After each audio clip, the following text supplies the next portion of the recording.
I just caught up on a Young Dolph trial that's currently going on. So the actual shooters and killers of Young Dolph, they already went to trial. They was found guilty. Now the mastermind, Hernandez Govain, who's the connection between CMG and the killers, he's currently on trial. Now, during this trial, we see not only is the prosecution pointing to CMG and Yo Gotti's big brother, Big Jook, being the one who paid for the hit, but you also see the defense is pointing a finger at Big Jook, CMG, and they even named Yo Gotti by name. In the opening statement, the prosecution laid out that Young Dolph was murdered because of the ongoing feud with Yo Gotti. They will even give the history of Young Dolph and CMG's beef, which would also play out later on in this trial when it was brought back by the defense, and they was asking, hold on, bro. If y'all know that Yo Gotti and Big Jook is behind Young Dolph's death, then how come my client, who's the quote-unquote middleman, why is he at trial and Yo Gotti and Big Jook not at trial? Thornton made his own way in the music industry. And he created a label called PRE, Paper Route Empire. Hopkins will tell us about it. He'll tell us that Adolph Thornton made his way in the music industry and created opportunities for other artists. But when you create opportunities for others, some people don't seem to like that. So Hopkins will tell us about another label, CMG, also known as Cocaine Music Group. He'll tell us about the history and the tension between these two labels. He'll tell us that CMG wanted Thornton as their own, but when he decided to pave his own way, when he decided to be self-made, he became CMG's enemy. Hopkins is going to set the stage for how this story truly began. And after Hopkins, you'll hear from Cornelia Smith. And this is when it all will click. Smith is a co-defendant. He'll tell you that he met Govan in 2021. They met through Smith's friend, Bobby Carter. And Smith has a couple of nicknames for Govan. He calls him Big Bro or Quet. Govan started out by selling drugs to Smith, pills more specifically. But that's not the only thing that Govan did. Govan chose Smith. And Govan chose him to do a job. Govan also chose Justin Johnson, another co-defendant, to do that same job. A job that ended in the life and death of Adolph Thornton Jr. He chose two desperate people. Smith, needing money, needing to support his family. Justin Johnson, an aspiring and up-and-coming rap artist that wanted to be on CMG's label, the very label that Govan had access to and was affiliated with. Smith will also talk about a meeting at Govan's house. The people present at that meeting were Smith, Govan, Justin Johnson, and Anthony Mims, also known as Big Jook. Now, Jook is the number 2 person at the CMG label. Smith will tell you that Govan said that there was a bounty on Adolph Thornton's life. In fact, there were multiple bounties on PRE artists. The interesting part about this is they kept saying CMG, CMG, CMG, when Big Jook was the one they identified, because Big Jook was the president of CMG, Yo Gotti is the label owner, but Big Jook was the one that they identified being present at the meeting with Hernandez Govain, Big Jook, and Cornelia Smith. And according to Cornelia Smith, Big Jook is the one who told him, yo, we got a bag on any and all PRE members. We got 100K on Young Dolph. According to Cornelia Smith, Govain never really said too much during that meeting. But Govain was the one who would follow up, who would check up. right? Who will let them know, hey, man, yo, we got Dolph in town. Hey, your PRE coming in town. But if Big Jook was the one behind this, why wasn't he charged 2 years afterwards? Why did he have to die for y'all to go to court and say, yeah, he's the one responsible? And then why not just say Big Jook? Why say CMG? Why include Yo Gotti into this? Now, the prosecution, well, no, the defense, their opening statement to me was more telling. To me was more damaging for Yo Gotti and CMG because the defense for the middleman, Hernandez Govain, I'm expecting for them to do an opening statement not including Yo Gotti at all, not including Big Jook at all. I expected the defense to essentially target the credibility of Cornelius Smith because Hernandez Govain so far hasn't snitched yet. He hasn't cooperated yet.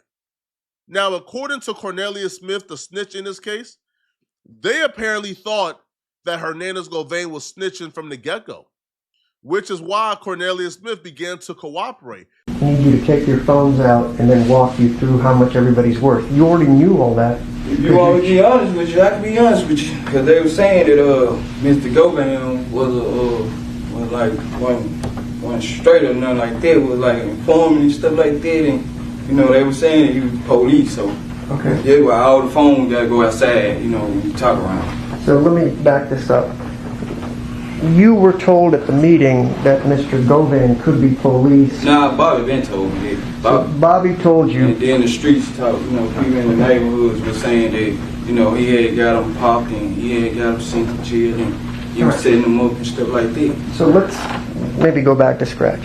You just met this guy for a short period of time over the summer. Bobby's already told you he's a snitch, maybe works for the feds. But you can't tell me nothing about no bad like that. If he ain't did no wrong to me, he ain't did no police stuff to me, he ain't police me, so I don't just take the streets say that about anybody, you know what I'm saying? They probably saying it about me right now. Your friend Bobby Carter told you that. Your friend... An associate.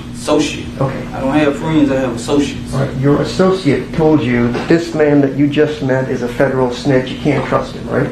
Yeah, but people say that about anybody, man, you know what I'm saying? So, no, you ain't did no police stuff to me, like... I ain't got no bad to say about you, you know what I mean? All right. You cool, so, you know, streets talk like that all the time, associates or whatever. Because he probably seen how me and him would get, and he ain't like that, so he come with this man. You know, he's police, you know what I'm saying? So, I don't listen to what people say.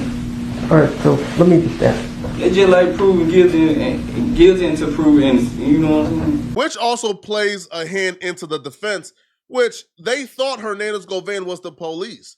They thought he was somebody who was cooperating. They was very suspicious of him from the very beginning. So, like, why would they give Hernandez Govain $100,000? Why would they play into his hand? Like, why would they make him the mastermind of everything? So the prosecution points at Big Jook and Yo Gotti and says they were the mastermind. They had the $100,000. Govain was just an easy target for the defense attorney, well, for the prosecution, and he was just an easy target for these lazy detectives, right? The detectives didn't want to do the work and the job to go after Yo Gotti and Big Jook. Now, the crazy thing about this, if Hernandez Govain ain't snitching or not cooperating, then him going after CMG or Yo Gotti in his opening statement, to me is kind of like, that's shocking to me. Because as far as I'm concerned, Cornelius Smith is the only rat. But if your lawyer is pointing fingers at other people during the opening statement, is that considered snitching as well? I don't know. So the state just told you to your face that Mr. Govan picked out two desperate people. Cornelius Smith, if you are to believe him, says in his statement, I just happened to be going by Quet's house, Govan's house, to buy some ecstasy pills with my girlfriend. Jook happened to be there. He doesn't say Quet said a word. Jook says there's a hate on everybody, and I got you, and Jook says, take the phones outside while I talk to you. Assuming you believe any of that's true. And the reason I ask you if you think any of that's true is the police never went to question Jook, aka Anthony Mims, or Yo Gotti, or any of the people with CMG. Never once even tried to do an interview. So this is as plain as day. Jook said do it. Quet didn't say anything. Quick lives in the poorest part of Memphis in Orange Mound, sells a few ecstasy pills to make a living, and hustles with some sports gambling. He's a nobody, and that's why I asked you about the peers. He's a throwaway that they can blame. Why did they not talk to Jook or anybody else with CMG? Ever. Now, Jook ended up getting killed in 2024, 2.5 years after the fact. Never arrested, never talked to, never interviewed, never pursued, never surveilled, nothing.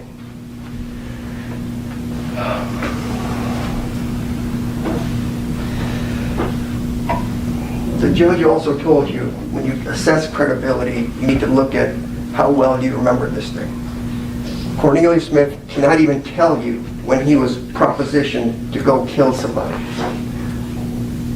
The shooting happened in November 17, 2021, and the best the police can say is that this meeting, where just randomly happened, as Cornelius himself has said, was sometime between August and September, 3 months prior to the shooting taking place. 3 months. He will tell you there's no plan. All he was told by Jerk was there's a price on their heads. And that's kind of funny because when the cops, if they testify honestly, will tell you there have been multiple attempts on Mr. Dolph's life. Twice in Charlotte by other folks and once in Los Angeles. Everybody in Memphis knew there was a price on their head because there was a war between PRE and CMG. They were shooting each other. Gotti's car was shot up here. The song 100 Shots came up after one of these things. There's a rivalry going on and people have been shooting. The police went through this. They know this. They also pulled YouTube videos where people are openly threatening to kill Dolph. It's in their slideshow. You know what they call their investigation? Operation Cookie Monster. That's how tasteful this whole thing has gotten with these folks. I'm sorry, my arms are shaking because I'm so furious that we're here as far as the trial goes. So the other thing the government hasn't told you when we talk about first impressions is, for weeks prior to the November 17, 2021 shooting, nobody called Govan, talked to him, did anything, be it Justin Johnson or Cornelius Smith. What Cornelius will tell you, which the government didn't tell you, is that morning, it was Cornelius's daughter's birthday, but he gets a call from Justin Johnson and says, I got a car, let's go do something. They get in the car and they start driving around just looking for somebody to kill. They just happened to see young Dolph's car going by, and they open fire, and they kill him. And the interesting thing is, even though nobody communicated with Govan for weeks prior to this, they didn't talk to him that morning. He didn't help him get the car. He didn't help him escape. He didn't tell him what to do. He didn't tell him where to go. He didn't do anything. It was a spontaneous issue between two young men that morning. They shot him, and you know why there's no plan? Because they just start calling random people after the shooting. They don't call Govan. They have to go someplace to get bandaged up as far as that goes. The people that help them, never been charged as accessories to anything. They then get rid of whatever they need to get rid of. They left the car across the street from Govan's house on the middle of the street, in front of the street. And just because he's a nobody and doesn't have money, like Gotti or Joe, his brother, who was never even questioned or charged, he's the pole guy in all this stuff. He didn't do anything. Even if you believe Cornelius, all he says is, I just happened to show up there, and he said, hey, we'll see. Jook took over and started doing all the talking. Do you think that man could pay somebody $100,000 and you'd say, yeah, he's good for it. I don't need any validation. He's good for it. You could tell this is a paid lawyer because he kind of cooking. I'll be real. I'm watching this like, you do have a point in terms of like reasonable doubt. You are creating reasonable doubt when he says straight drop and Cornelius ain't speak to Hernandez Govan for weeks. That after that meeting with Big Jook, it was kind of understood there was a bag on Young Dolph's head. The lawyer saying, wait, pause. Like, they didn't need that meeting to know there was a bag on a Young Dolph's head. Bro, Young Dolph has had multiple attempts on his life. The bag been on Young Dolph's head. And he would also say, yo, how is Hernandez Govan being charged with like being a reason why like Young Dolph is dead, or him telling him to go kill Young Dolph, when they ain't speak to Hernandez Govan for weeks prior to the murder? right? The morning of the murder, when they hopped in the vehicle to go look for young Dolphin because they knew a lot of PRE was in town for a turkey giveaway, they ain't like call Hernandez Govain to get permission. No, they went ahead and killed young Dolph. And afterwards, they didn't call Hernandez Govain. No, they went ahead and parked the car in the middle of the street in front of Hernandez Govain's house, which is, yo, if I'm Govain, I'm kind of like, hold on, bro. Like, what y'all doing here, bro? Like, hold on, hold on. Yeah, like, we ain't talk. Now, Cornelius, though, now this is where it can go both ways, right? Because there's two things here. It could be accessory after the fact, or you could also be charged with first-degree murder for engaging in the plot. Because Cornelius would testify that Hernandez Govain met up with him after the fact and let him know that, hey, he's about to go grab the 100,000. But Cornelius only got $800 total for murdering young Dolph. Hernandez Govain never came with the bag for him. Yes, ma'am. December the 8th, 2021.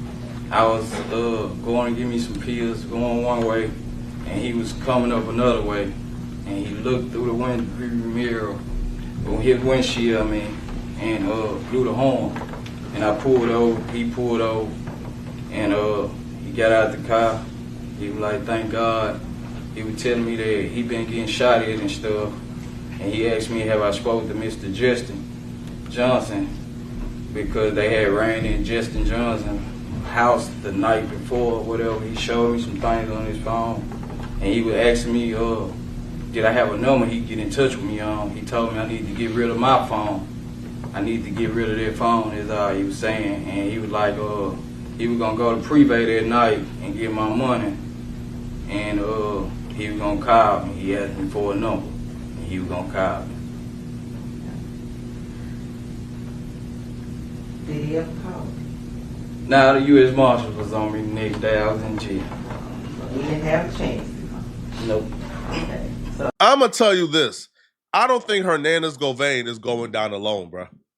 How Hernandez Govain is setting up his arguments in court, oh, he's just a little guy. He's just a poor guy. He's being framed.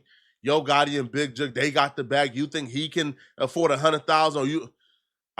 It don't look like Hernandez Govain is going down alone, bro. It looks like Hernandez Govain, I'll be real with you. It looks like Hernandez Govain, man. If he gets found guilty here, man, shit. Gotti is over with, my boy. If Hernandez Govain gets found guilty, man, bro, he turning. He working. He working. Because ain't no statute of limitation to murder, homie. But y'all let me know in the comment section, what do you guys think about this, man? Do y'all believe that Hernandez Govain will turn on Yo Gotti? Do y'all believe that Yo Gotti and CMG would ultimately, like reap their karma for doing this? Let me know in the comment section, okay? And if you're still watching, click on this video right here to find out why DJ Academics just called out Drake for doing this. I'm going to see you guys in this video somewhere on my screen. I'm out of here, folks. Peace.